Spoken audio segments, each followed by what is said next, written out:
वाह कैसे भागता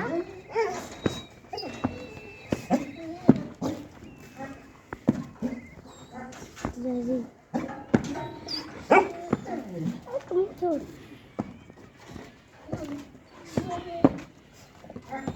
जल्दी डालो प्लीज तो छोड़ दो मेरी जया चल बस बड़ा अच्छा शौक सिखा रहे हैं। जल्दी मना जो तू वीडियो बनाई चल इधर हंटर हंटर लिया कौन है जल्दी असल में वो कौन है वो टर्बो ये सोमो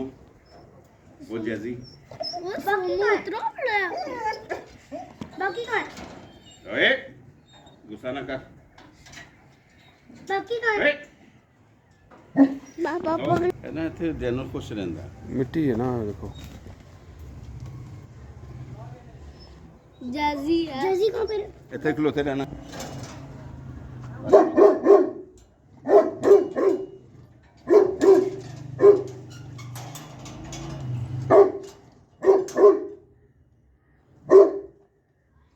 हमारे लोग नहीं किसी को कुछ कहते बच्चों को कुछ को आपके पास आना ही नहीं उन्होंने